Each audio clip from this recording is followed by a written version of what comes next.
As a Christian, I believe that Donald Trump's position on abortion is absolutely terrible. It might even be worse than Kamala Harris's position on abortion.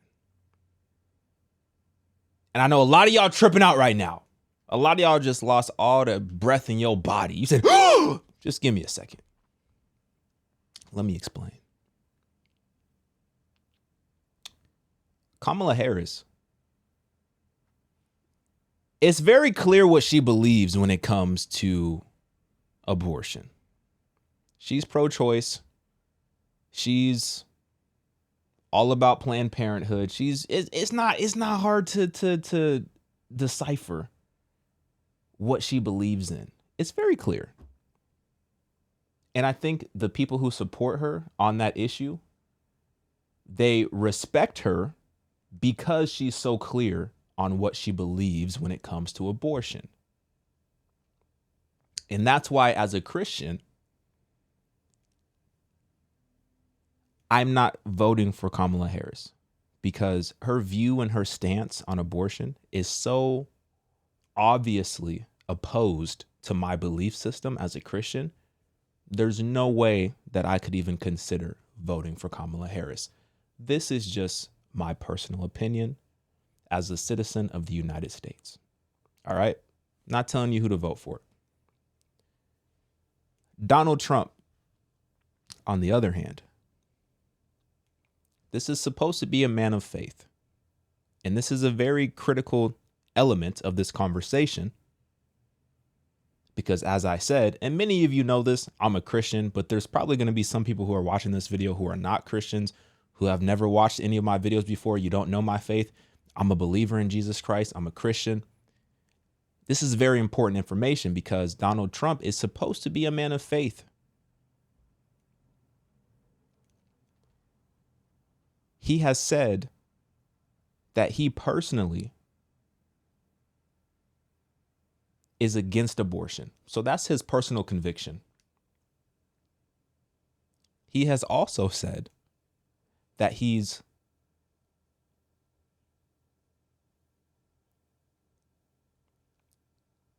concerned about prioritizing Republicans winning elections.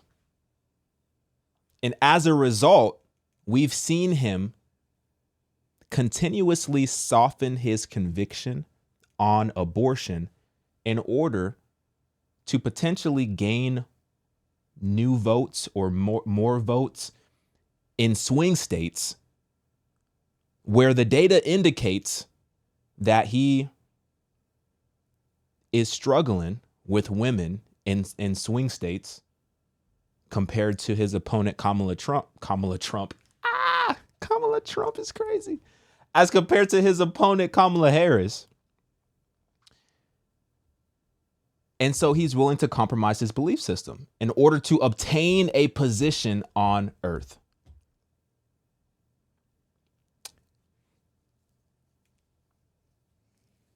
He's not as pro-life as you think he is.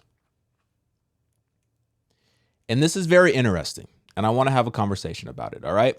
Now, I watched this video from John McCrae. What do you mean? Shout out to John McCrae, bruh. He did an incredible video on this same exact topic, and I wanted to give my 2 cents on this topic as well, all right? So go watch that video. The link is down below in the description, but before you do that, let's have a conversation, all right? Let's go back to the debate. Not the most recent debate, but the debate between Trump and Biden. I'm going to play this, and I want you to listen very closely to what he says, because I even missed this, and I was watching the entire debate, and I even missed that he said this. All right? So let me play this, and then we'll have a conversation. You take credit for the decision to overturn Roe v. Wade, which returned the issue of abortion to the states. Correct. However, the federal government still plays a role in whether or not women have access to abortion pills. They're used in about 2/3 of all abortions. As president, would you block abortion medication? First of all, the Supreme Court just approved the abortion pill, and I agree with their decision to have done that, and I will not block it. And if you look at this whole... Okay, let's stop here. He said, first of all, the Supreme Court approved the abortion pill, and he agrees with the decision and he will not block it. And this is the article. Unanimous Supreme Court preserves access to widely used abortion medication. And widely used it is.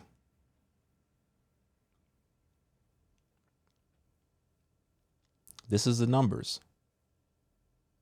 From 2000 until 2023,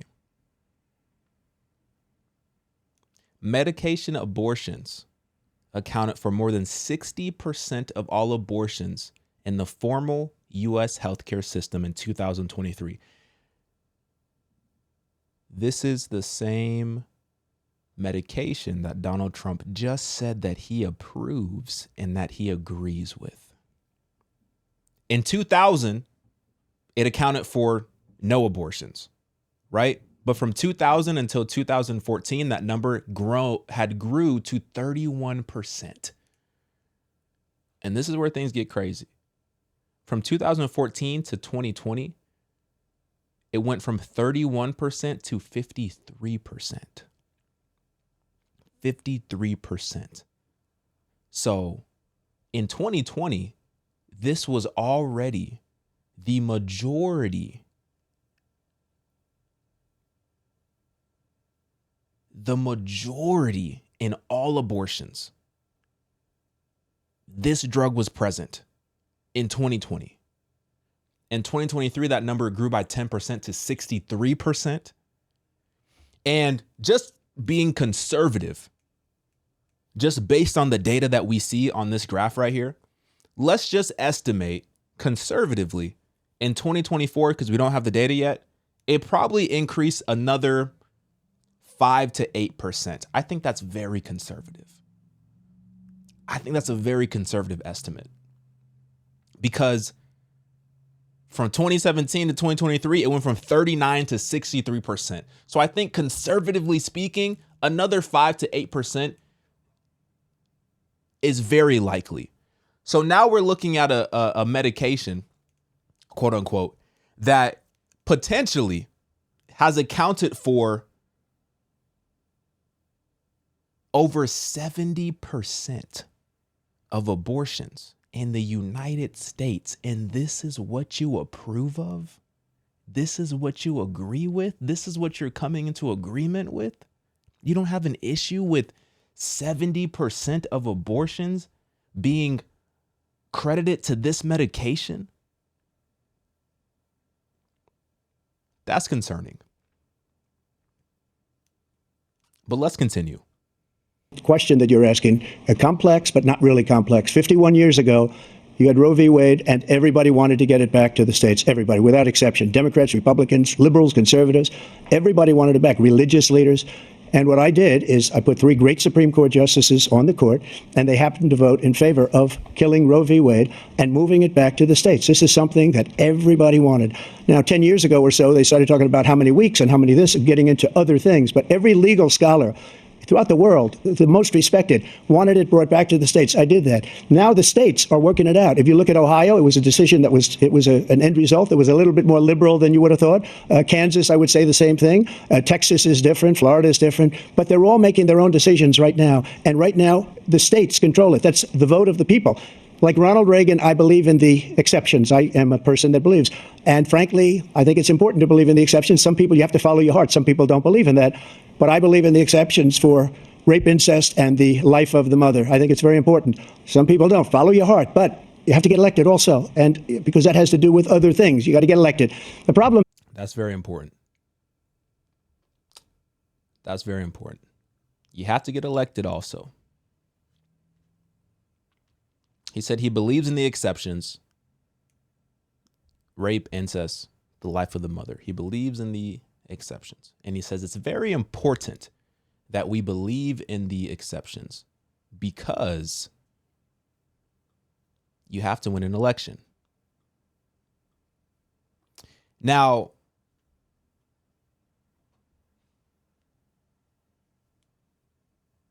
Trump is very aware of where he stands from a polling standpoint. And it says that Vice President Kamala Harris has a clear advantage among women voters nationally and in key swing states. And this is what Trump is talking about. You got to win elections. Kamala Harris has an advantage with women. I think it's because probably the most obvious thing is she's a woman. And also, she's very clear on her beliefs when it comes to abortion. Trump, on the other hand, is not very clear. But he's softening his convictions in order to potentially appeal to these voters in these swing states, because that's going to be critical for him to get into this office. That's what he said. He said, you have to win elections. You have to win elections. And I think he believes that, among other things, another reason why he didn't get in last time was because his stance on abortion was a lot stronger than it is today. And so they're making adjustments in order to potentially try to win this election. They're compromising in order to win this election. Now, why would he compromise?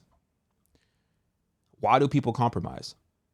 There's always fear associated when you talk about compromise.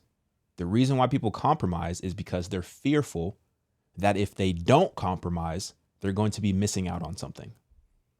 So therefore, they compromise so that they could potentially experience or attain whatever it is that they think that they're going to be missing out on had they not have compromised. Furthermore, when you give in to this temptation of compromising, you're essentially saying that your faith is lacking.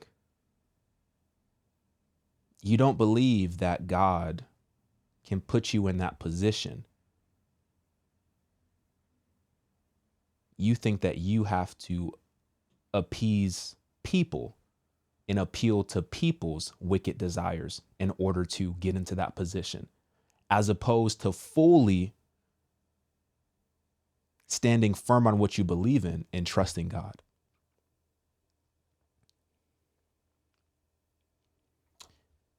Trump wouldn't say whether he'd veto a national ban, as abortion remains a top election issue.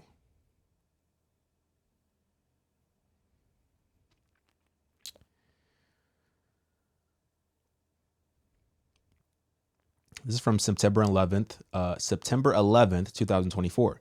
Former President Donald Trump repeatedly declined to say during this week's debate if he would veto a national abortion ban if he were elected again, a question that has lingered as the Republican nominee has shifted his stances on the crucial election issue. In Tuesday's debate with Vice President Kamala Harris, Trump said he would not sign a federal abortion ban, insisting that a ban would not pass Congress anyway. But he refused twice to say if he would veto such legislation if it landed on his desk.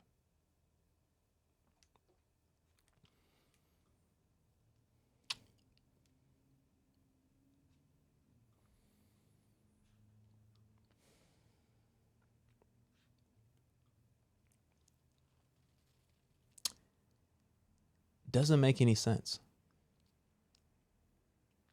Trump ties himself in knots on abortion.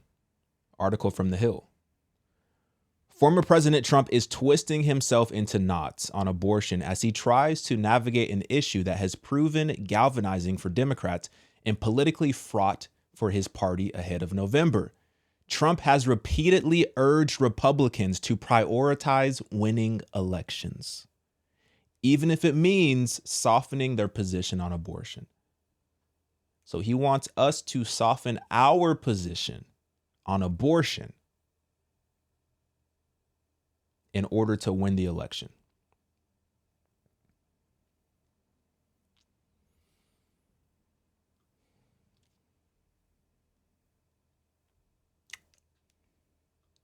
You know, there is sometimes where compromise is good. Compromise is not always bad. In certain situations, it's good to compromise. In a marriage, you better learn how to compromise in a marriage. That is beneficial to your marriage, is to learn when to compromise. But there's times when you shouldn't compromise. This is one of those times.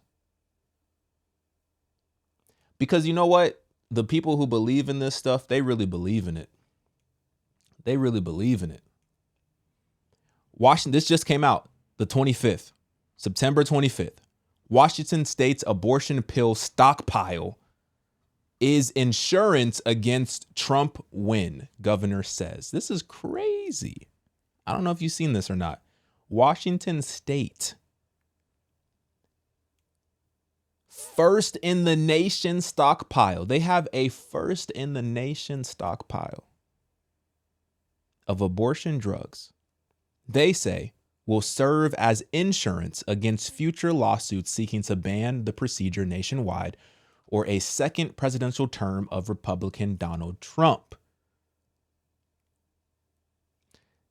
Essentially, this article goes on to say that, you know, Trump has said that he wouldn't ban the medication, but according to Washington State's governor, he doesn't trust Trump.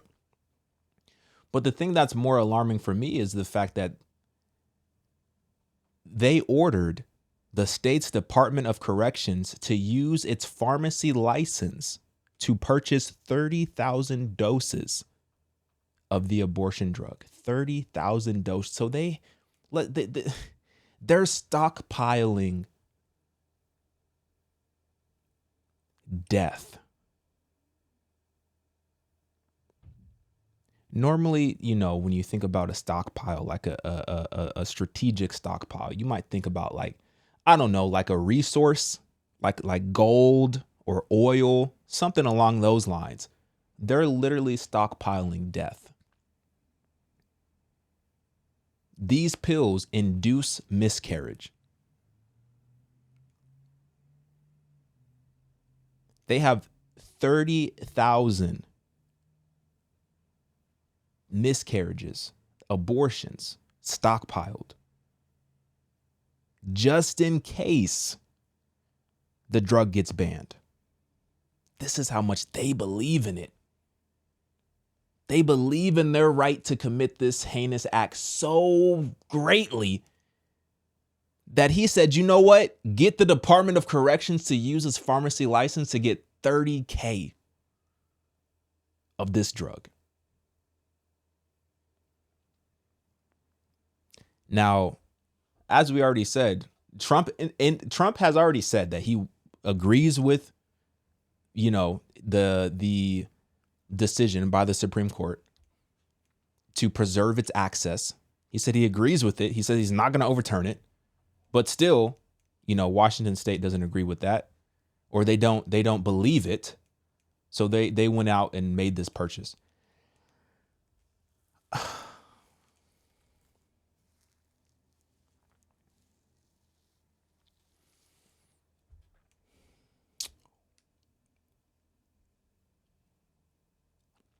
This is why I said it, and you know, my last video is just the confusing nature of elections and really the false sense of hope that people fall into during this time period. Because here's the fact of the matter. If you are willing to compromise on your beliefs when it matters the most, do you really believe in that thing? Now's the time to stand firm on it. Now's the time not to compromise. Now's the time not to lessen your conviction. Now's the time to stand even firmer on it.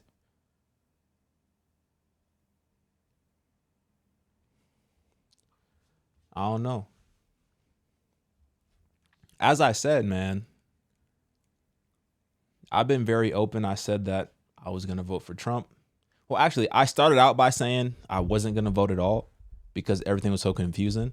But then y'all got so upset with me that I, was doing my research and I was, going back and forth trying to look. And I was like, you know what? I'll vote for Trump. And that's where I stand still today. But as I said, we don't know what's going to happen. We don't know what's going to happen. Since Trump